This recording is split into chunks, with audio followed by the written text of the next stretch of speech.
Los Angeles, June 12, 1994. A dog with bloody paws leads neighbors to a grisly scene outside Nicole Brown Simpson's Brentwood condo. Nicole, 35, and her friend Ron Goldman, 25, lie dead, stabbed multiple times, her throat nearly severed. A trail of blood leads away, a single glove left behind. Hours later, a matching glove is found at O.J. Simpson's estate, a mile away. The former NFL star, Heisman winner and Hollywood actor becomes the prime suspect in a case that will grip the world. This is Darker Unveiled, and tonight, 30 years later, we unravel new theories shaking the O.J. Simpson saga. Was justice served, or does a killer still walk free? The evidence seemed ironclad. Simpson's blood at the crime scene, mixed with Nicole's and Ron's in his white Ford Bronco. Bloody footprints from his rare Bruno Magli shoes, a cut on his hand unexplained. Yet on October 3, 1995, after a 474-day trial, O.J. Simpson walked free, acquitted of double murder. The verdict stunned millions, splitting America along racial lines. Was it a triumph of doubt or a miscarriage of justice? In 2025, Netflix's American Manhunt, O.J. Simpson docuseries reignites the case, revealing voices never heard in court. Who saw O.J. that night and why were they silenced? Let's rewind to the trial dubbed the Trial of the Century. Prosecutors Marsha Clark and Christopher Darden painted Simpson as a jealous ex, convicted of abusing Nicole with 911 calls and her diary documenting his rage. "He's going to kill me," she screamed in 1989. The defense, led by Johnny Cochran, countered with a dream team strategy: F. Lee Bailey, Robert Shapiro, Alan Dershowitz. They hammered the LAPD's sloppiness. Criminalist Dennis Fung handled evidence without gloves. Blood samples sat in vans for hours. Then came Detective Mark Furman, who found the second glove.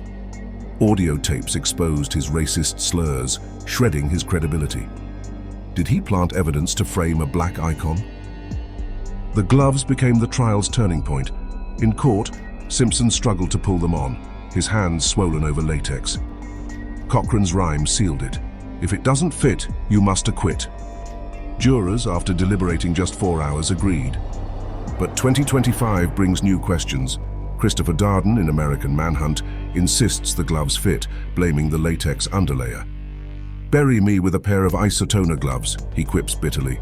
Could a simple courtroom stunt have swayed justice? Now, new witnesses emerge. Jill Shively, excluded from trial for selling her story to a tabloid, claims she saw Simpson speeding from the crime scene in his Bronco, nearly crashing into her car.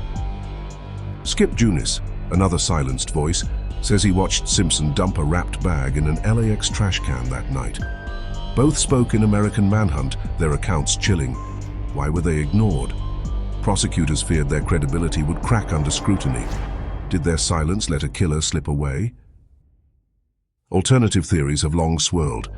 In 2012, private investigator William Deer's book, O.J. is Innocent, and I Can Prove It, pointed to Jason Simpson, O.J.'s son from his first marriage. Deer cites Jason's history of mental illness, a violent outburst with a knife, and a shaky alibi. Could O.J. have covered for his son?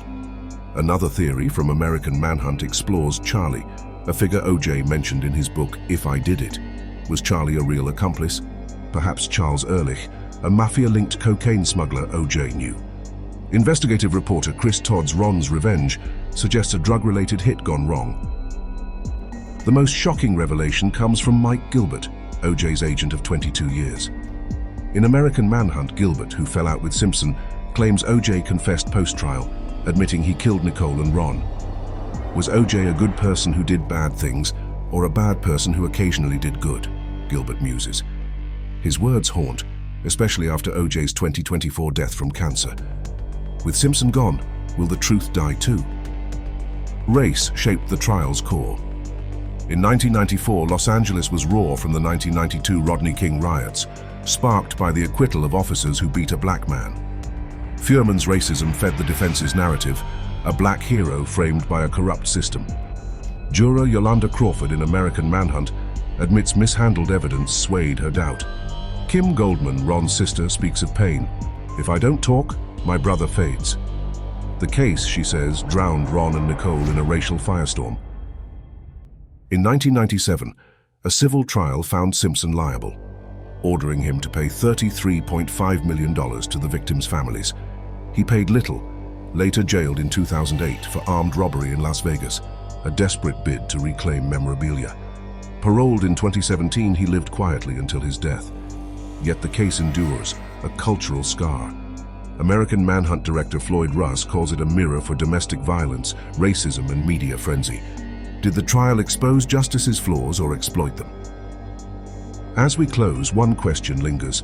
Who killed Nicole and Ron? Was it O.J. alone or with help? His son driven by rage? A drug hit mistaking Nicole for another? The ice cream on Nicole's banister, still frozen when police arrived, suggests a tight timeline. Simpson's unaccounted hour looms large. Comment below. What's your theory? Subscribe to Darker Unveiled for more shadows unveiled. The O.J. case, 30 years on, still whispers. Some truths never rest.